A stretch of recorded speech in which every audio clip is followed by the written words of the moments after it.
I can't believe how much crap I have to go through just to find a haunted potted plant. Hey, Grandpa. What, Billy? Can't you see him? Who are you? Billy. Billy is 10 years old! It's been a while since the Sonic CD review. You can't age 15 years in 4 months! Well, nobody told me this. Fine. You sound like Billy. What do you want? I was wondering if you had any wrestling games that aren't made by the WWE. Well, I've only got one. It's over there by Saints Row.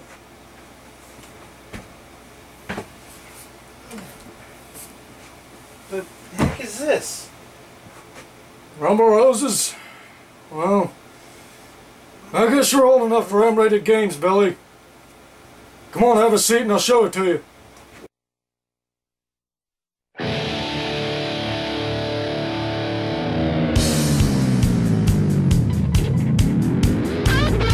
What? Well, let me roll up onto the sidewalk and take a look, yeah? Whoa! She's beautiful. Other construction workers with more restraint. I'm talking about a Yankee Rose. Yeah, whatever, George O'Keefe. I don't get it. Then you should have stayed awake in your art class. I'm out of high school. It sounds to me like you need to go back. As you can probably put together on your own by now, there's 2 things this game focuses on. Wrestling, and scantily clad girls doing said wrestling. This game is actually a sort of sequel to the original PS2 game, both of them made by Konami. And in terms of a game, they did pretty good. The graphics are colorful and smooth, the music is decent, the controls and mechanics are really solid, and I read it for the articles. That said, even to this day I'm 2 minds about this game. They're all laughing at you. Not now. In this age of video games being called art, this game stands as a great illustration of that. Art, after all, is a window of expression for people. And like any other window, we can see back through it to see what kind of culture and civilization is reflected in that artwork. You know, I just see a game based on sex appeal. Well, I didn't say the reflection was a good one, but we'll get to that in a minute. The big problem with this game is even though the mechanics are just as good, if not better, than any one of the WWE games, the story mode from the first game is completely missing. This leaves little information on the characters outside of their intro sequences and snippets of conversation they have with each other. Now, I did look online and figure out a rough outline of the story everyone has, but I won't explain any of it for a couple of very important reasons. If a game hints at a story, it can't completely remove that story without being called out on it. Now that in of itself is a strike against this game. I'm a firm believer that a game shouldn't expect or even force players to go play other games, or even hunt down a book series to figure out something that's going on in just the one game. In my opinion, World of Warcraft is a big offender in this regard, but there are others.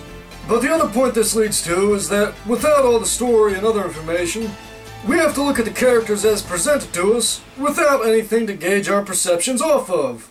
Like I said before, some of the conclusions we can reach aren't pretty. Of course, the characters aren't the only place they doubled down on the suggestive content. There's swimsuit wrestling matches where the entrances are replaced with a Victoria's Secret fashion show, and the mechanic in the game is a humiliation meter. When the meter is full, the character can be put into a vulnerable state that allows you to use a special finishing move on them to put them in a nearly inescapable submission hold. Of course, each time something like this happens, the camera tries to help things along, and in some cases you can even move it around yourself. Well, you know, at least somebody's calling this game out on all of its crap. Wait, how old is she? Well, she's the same age as the other wrestler. It makes me wonder if I should be calling the police. Who made this? Someone who was aiming for the mature crowd. But it's rated M, so they must want some mature people to play it. And with that in mind, let's look at it as mature adults. I don't think they know what that word means. Let's point out the fact that even without the story mode, we're intended to take these characters seriously. Even if we aren't doing that, remember that each of these characters is supposed to be representative of a fetish or culture stereotype in Japan. That means that either through the fault of the developers or the conscious decision of the characters themselves, Each girl is deliberately objectifying themselves in this game instead of aiming for actual skill. Well, Billy, you like wrestling. Do you want to take a shot at pointing out what's wrong with this picture? You know, it's sad to see women in wrestling depicted in such a manner. Women's wrestling really gained popularity in the 1950s, with the NWA having established the Women's World Championship in 1935. It still really goes strong today, with both the WWE and TNA having active women's wrestling rosters with their own respective champions. Konami could have easily partnered with a lesser-known group like Shimmer or Women of Wrestling and given some really great unknown talent an international spotlight, instead of trying to appeal to the lowest common denominator. That's very good, Billy. I'm impressed. Thank you. Here. Have a cookie. Ooh, a cookie. Hey, wait, where'd you get this? Just eat your dang cookie. No. Even here in America, we can pick out the stereotypes of sexy cheerleader, the reserved but secretly wild teacher, the rough and rowdy cowgirl, the stereotype of the sexy nurse, and the stereotype of the sexy black R&B singer, who seems to be channeling the celebrity R&B pop stars Beyonce, Rihanna, and Chris Brown. It's like the developers had a checklist of every stereotype and fetish they could think of. And considering what I can see in this game from an American standpoint, I'm curious what I'm missing on the Japanese side of things. You know, I think they're missing a few things. I haven't seen a cat girl or an octopus in this game at all. And not to mention, on top of all that, I'm curious how some of these costumes can be worn without anything falling out. I think I might have an idea. Yeah, that'll work. Wait a minute. Where'd this come from? Now, if you go into this game with a mindset of not taking it seriously, or if you can just look past these faults, you can have fun with the game. However, besides the wrestlers and their lack of background, there are still serious problems with it. Actually playing the game requires you to pick a character, check your stats and costume, and then go looking around for a fight. Aside from the standard wrestling rings, we also have street fights and Queen's matches. The Queen's match is the aforementioned swimsuit fight, and the loser has to do something embarrassing when it's over. Dancing, doing a limbo, stuff like that. The street fights have a tweaked mechanic to them, requiring you to use your wrestling skills to simply deplete the life bar of the other fighter. The grappling an opponent on the ground won't let you attack them anymore, but instead pick them up and throw them to one of the walls. This addition to the game isn't as refined as the others though, so I typically avoid it if I can. You'll be forced into it in other match types to unlock some things in the game, so you should probably just get used to them all. But what else can you unlock? All I see are characters. Well, the characters are easy. Kinda. In total, there's about 20 characters, each with a superstar version that can be accessed after you raise their popularity enough.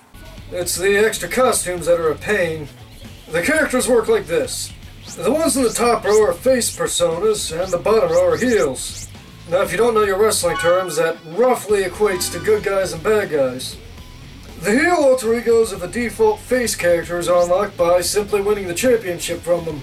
This requires fighting each of the other default characters at least once, winning 15 matches and getting at least 3 wins in a row.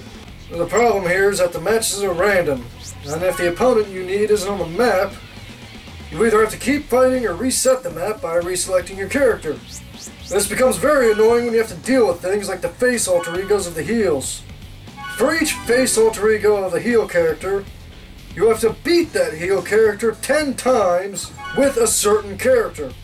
Rico vs. Eva Rose gets you Noble Rose, Anesthesia vs. Benikage gets you Yasha, and Spencer vs. Candy Cane gets you Becky.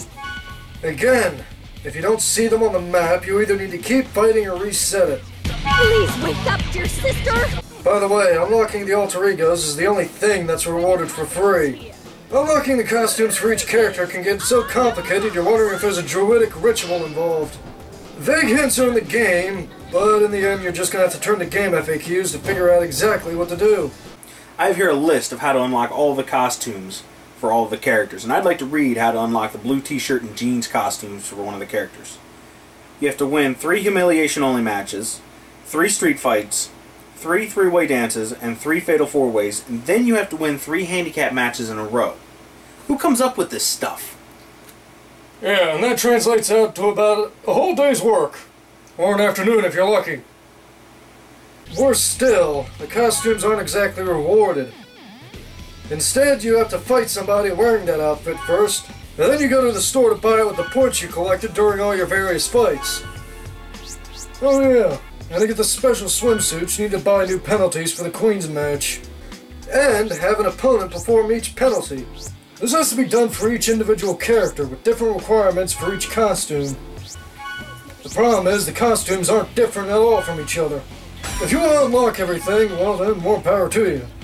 But I'm telling you right now, when I put in my effort to get just the characters unlocked, it began to feel more like a chore and not like a game.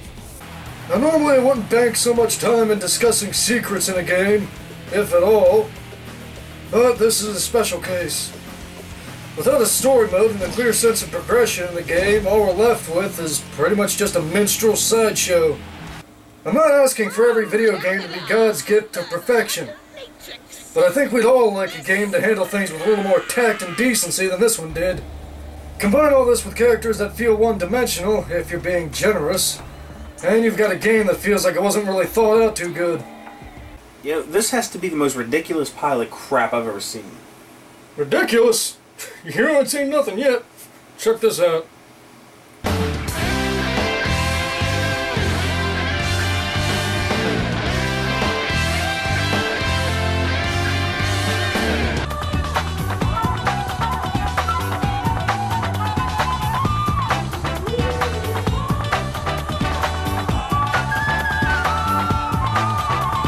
Alright, you know what? I'm done. I'm gonna go do something that makes me feel less misogynistic, like eating at Hooters. Hold on a minute. I'll drive.